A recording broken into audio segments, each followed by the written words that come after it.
මචං උඹලා දන්නවද මේ ජලාශය මොකක්ද කියලා? ඔය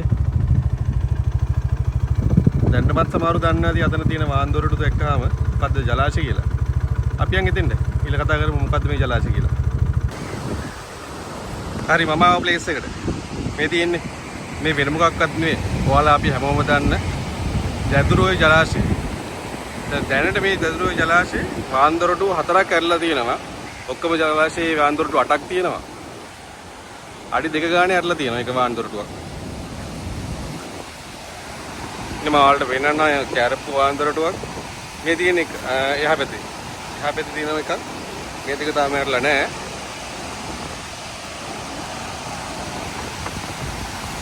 ඉන්නේ මෙතන තියෙන්නේ ඔය එකක්.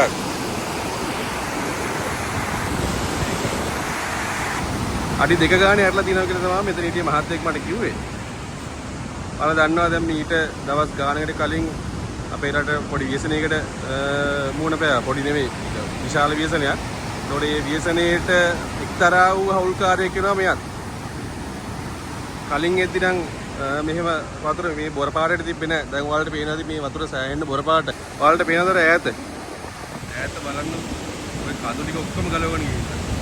හරියටම අර අත ඈත පේන ගහ තියෙන්නේ. ওই ගහට මෙහායින් ගමකට මීටර් 100ක විතර මෙහායින් තිබ්බ විශාල ගහක්. ඒ වගේ මේ ගහ වටේ තව පොඩි ගස් කීපයක් තිබ්බා. ඒ ගස් ටික ඔක්කොම ගලවගෙන ගිහිල්ලා. ගන්න දෙයක් නැහැ. දැන් සම්පූර්ණයෙන්ම මැද හිස්. අර පොඩි ගස් ටික තමයි දැන් තියෙන්නේ.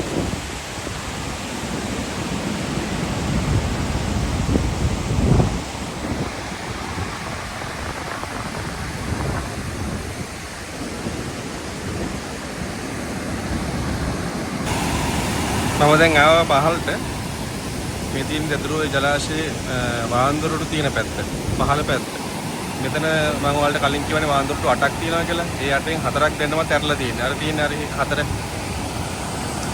ඔය 4 තමයි ඇරලා තියෙන්නේ. අඩි 2 ගානේ ඇරලා තියෙනවා. හිතා ගන්න පුළුවන්ද මේ සැඩපහරේ රෞද්‍ර බව?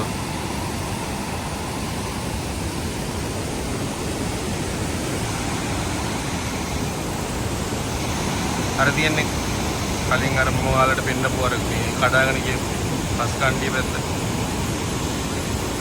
මෙන්න මේ හරිය තමයි මං කිව්වේ අර ඔයාලට ගහක් තියනවා කියලා. ඒ ගහ නෑ දැන්.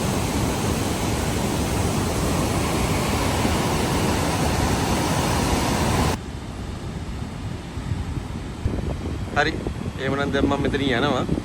මේ ආයෙ නම් මේ වගේ ව්‍යසනයකට මේ ලංකාවපත් වෙන්න එපා කියලා ප්‍රාර්ථනා කරනවා.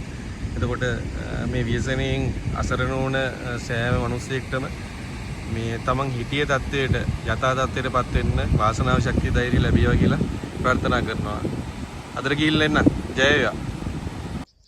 මේක ලංකාව බා. මේක පට්ට ලස්සන රටක්.